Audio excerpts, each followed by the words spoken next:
1968ರಲ್ಲಿ ಸ್ವದೇಶಿ ಮತ್ತು ಸ್ವೀಕರಿಸಲಾಗದೆ ಹಾಗೆಯೇ ಬಿಟ್ಟುಕೊಂಡಿದ್ದರು. ರಾಜ್ಯ ಸರ್ಕಾರದ ಹಿತದೃಷ್ಟಿ ಹಾಗೂ ರಾಜ್ಯ ಸಾರ್ವಜನಿಕರಿಗೆ ತರಬೇತಿ ಕಾರ್ಯಕ್ರಮವನ್ನು ಜಿಲ್ಲಾ ಅಬಕಾರಿ ಇಲಾಖೆಗಳ ಈ ಹರಾಜು ಪ್ರಕ್ರಿಯೆಯ ಕುರಿತು ಇವತ್ತು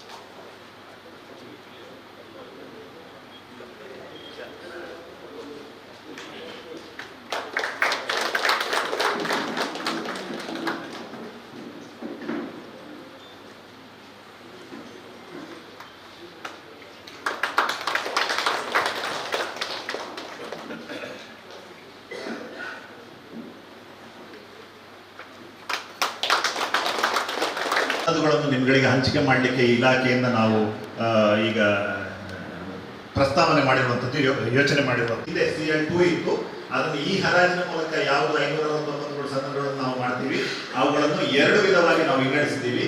CL2 ಬಂದು CL2A ಅಂತ, ಅದು ನಥಿಂಗ್ ಬಟ್ ನಮ್ಮ ಹಳೆ ರಿಟೇಲ್ ಶಾಪ್ಸ್, ಏನೋ ವೈನ್ ಶಾಪ್ ಅಂತ ನಾವೇನು ಹೇಳ್ತೀವಿ, ಅಲ್ಲಿ ಬರೀ ಮಾರಾಟಕ್ಕೆ ಮಾತ್ರ ಲಿಕ್ಕರನ್ನು ಮಾರಾಟಕ್ಕೆ ಮಾತ್ರ ಅವಕಾಶ ಇರುವಂಥದ್ದು. ಅಲ್ಲಿ ಪ್ರಿಮೈಸಸ್ ಅಲ್ಲಿ ಲಿಕ್ಕರನ್ನು ಕನ್ಸ್ಯೂಮ್ ಮಾಡಲಿಕ್ಕೆ ಅವಕಾಶ ಇಲ್ಲ. ಎರಡನೇದು CL9A, ಅಲ್ಲಿ ನೀವು ಏನು ಲಿಕ್ಕರ್ ಯಾರು ಬಂದವರಿಗೆ ಕೊಡೋದ್ರ ಜೊತೆಗೆ ನೀವು ರಿಫ್ರೆಶ್ಮೆಂಟ್ಸ್ ಅಗತ್ಯತೆ ಇದೆ. ಸೊ ಉತ್ತರ ಕನ್ನಡದಲ್ಲಿ ಸಂಬಂಧಪಟ್ಟಂತೆ CL9Aಗಳು ಯಾವುದಿಲ್ಲ. ನಾನು ಯಾಕೆ ಸ್ಟಾರ್ಟ್ ಮಾಡಬೇಕಂದ್ರೆ ಅಲ್ಲಿಗೂ ನೀವು ಬಿಡ್ ಮಾಡ್ಬೋದು. ನೀವು ಬೆಳಗಾಮಲ್ಲಿ ಸ್ಟಾರ್ಟ್ ಮಾಡಬೇಕಂದ್ರೆ ಅಲ್ಲಿ ಬಿಡ್ ಮಾಡ್ಬೋದು, ದಕ್ಷಿಣ ಕನ್ನಡದಲ್ಲಿ ಮಾಡಬೇಕಂದ್ರೆ ಅಲ್ಲಿ ಬಿಡ್ ಮಾಡ್ಬೋದು, ಅದು ಪಕ್ಕದಲ್ಲಿ ಹಾವೇರಿಯ ಯಾವುದಾದ್ರೂ ಜಿಲ್ಲೆಯಲ್ಲಿ ಮಾಡಬೇಕಿದ್ರೆ ಅಲ್ಲೂ ಮಾಡ್ಬೋದು. ಅಲ್ಲಿ 9Aಗಳು ಇರ್ಬೋದು ಅಲಾಟ್ ಮಾಡುವಂಥ. ಸೊ ನೀವುಗಳು ಏನಾದರೂ ಈ ಒಂದು ಇದರಲ್ಲಿ ಏನು ಈ ಹರಾಜಿನಲ್ಲಿ ಏನು ಭಾಗವಹಿಸಬೇಕು ಅಂತಂದ್ರೆ ನಿಮಗೆ ಅರ್ಹತೆ ಇದೆ ಅಂತ. ಆ ಅನರ್ಹತೆಗಳು ಯಾವುದು ಅಂತ ಹೇಳೋದನ್ನು ನಾನು ಮುಂದಿನ ಸ್ಲೈಡಲ್ಲಿ ನಿಮಗೆ ಕ್ಲಿಯರ್ ಆಗಿ ಹೇಳ್ತೀನಿ. ಎರಡನೇದು ಫೈನಾನ್ಷಿಯಲ್ ಪ್ರಿಪರೇಷನ್. ನೀವೊಂದು ಸಣ್ಣದನ್ನು ಇದರಲ್ಲಿ ಮಾಡ್ತೀರಿ, ಇದಕ್ಕೆ ಎಷ್ಟು ಖರ್ಚಾಗುತ್ತೆ, ಇದಕ್ಕೆ ಹಾಕಿದ್ರೆ ತಗೊಳ್ಬೇಕಿದ್ರೆ ಎಷ್ಟು ಖರ್ಚಾಗ್ಬೋದು, ಇದರಿಂದ ಎಷ್ಟು ಲಾಭ ಬರ್ಬೋದು ಎಲ್ಲವನ್ನು. ಸೊ ನಾನು ಒಂದು ಪಾರ್ಟ್ ಹೇಳ್ತೀನಿ, ಇದಕ್ಕೆ ಖರ್ಚು ಎಷ್ಟಾಗ್ಬೋದು ಅಂತ ಹೇಳೋದನ್ನು ನೆಕ್ಸ್ಟ್ ಸ್ಲೈಡ್ನಲ್ಲಿ ನಾನು ನಿಮಗೆ ಕ್ಲಿಯರ್ ಕಟ್ ಆಗಿ ನಾನು ಹೇಳ್ತೀನಿ.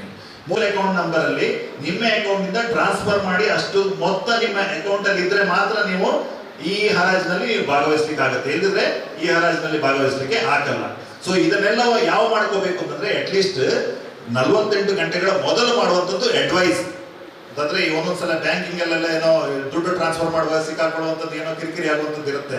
ಸೊ ಅದಕ್ಕೋಸ್ಕರ ನೀವು ಈ ಹರಾಜಿನಲ್ಲಿ ಭಾಗವಹಿಸ್ತೀರಿ ಅಂತಂದ್ರೆ ನಿಮ್ಮ ವ್ಯಾನ್ ಅಕೌಂಟ್ ಅಲ್ಲಿ, ನಿಮ್ಮ ವ್ಯಾಲೆಟ್ ಲೈಸೆನ್ಸ್ ಅಲ್ಲಿ ಭಾಗವಹಿಸ್ತೀರಿ. ಅದಕ್ಕೆ ಬೇಕಾದಷ್ಟು ಹಣವನ್ನು ಅದಕ್ಕೆ ನಿಮ್ಮ ಯಾವ ಅಕೌಂಟ್ಗಳಿದ್ದಾವೆ ಬ್ಯಾಂಕ್ ಅಕೌಂಟ್ಗಳು ಅಲ್ಲಿಂದ ಟ್ರಾನ್ಸ್ಫರ್ ಮಾಡಿ ರೆಡಿ ಇಟ್ಕೊಳ್ಬೇಕು. ಹಾಗಿದ್ರೆ ಏನು ಈ ಹರಾಜಿನಲ್ಲಿ ಭಾಗವಹಿಸಲಿಕ್ಕೆ ಯಾವುದೇ ಸಮಸ್ಯೆಗಳಾಗಲ್ಲ. ಸೊ ಇದಾದ ಸೊ ಇದನ್ನೆಲ್ಲ ಟೆಕ್ನಿಕಲ್ ಆಸ್ಪೆಕ್ಟ್ಗಳನ್ನು ನಮ್ಮ ಇವರು ಮುಂದಕ್ಕೆ ಡೀಟೇಲ್ ಆಗಿ ಕೂಡ ಹೇಳ್ತಾರೆ. ನಾನು MSTC ರೆಪ್ರೆಸೆಂಟೇಟಿವ್, ಮತ್ತು ನನ್ನ ಜೊತೆ ಸತ್ಯಸಾಯಿ ಅಂತ ಇದ್ದಾರೆ. ಅವರು ನಮ್ಮ ಬ್ಯಾಂಗ್ಳೂರು ರೀಜನ್ ಆಫೀಸ್ನ ಹೆಡ್ ಅವರು. ಸೊ ನಿಮಗೆ ಬಾಲಕೃಷ್ಣ ಸರ್ ತುಂಬ ಡೀಟೇಲ್ ಆಗಿ. ಸೊ ರಿಜಿಸ್ಟ್ರೇಷನ್ ಎಷ್ಟು ಜನ ಮಾಡಿಸ್ಕೊಂಡಿದ್ದೀರಾ? ಇಲ್ಲಿ 2 ನೀವು ಮಾಡಿದ್ದೀರಲ್ವಾ?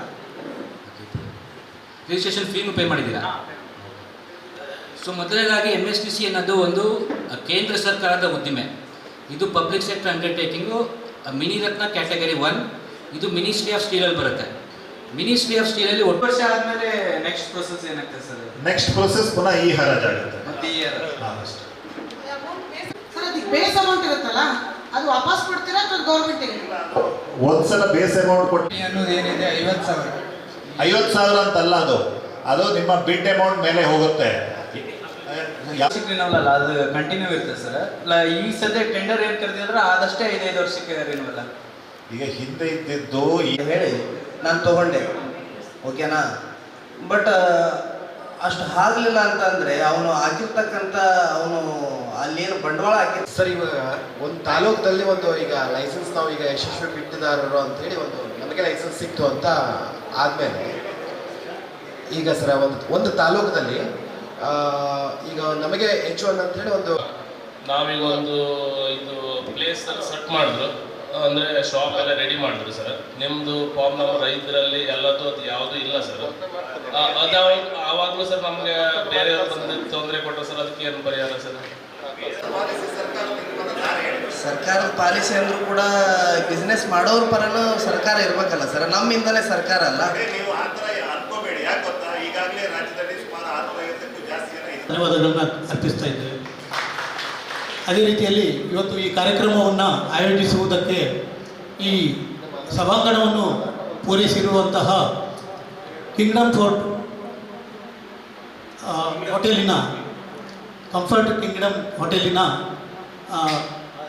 ಮಾಲೀಕರಿಗೂ ಕೂಡ ಧನ್ಯವಾದವನ್ನು ಅರ್ಪಿಸ್ತಾ ಇದ್ದೇವೆ. ಅದೇ ರೀತಿಯಲ್ಲಿ ಮೈಕ್ ವ್ಯವಸ್ಥೆಯನ್ನು ಪೂರೈಸಿರುವಂಥವರಿಗೂ ಕೂಡ ಧನ್ಯವಾದಗಳನ್ನು ಅರ್ಪಿಸ್ತಾ ಆಗಲೇ ಆಗಮಿಸಿದಂತಹ ಪತ್ರಕರ್ತ ಮಿತ್ರರಿಗೂ ಕೂಡ ಧನ್ಯವಾದಗಳನ್ನು ಅರ್ಪಿಸಿ ಈ ಕಾರ್ಯಕ್ರಮವನ್ನು ಮುಕ್ತಾಯಗೊಳಿಸ್ತಾ ಇದ್ದೇವೆ.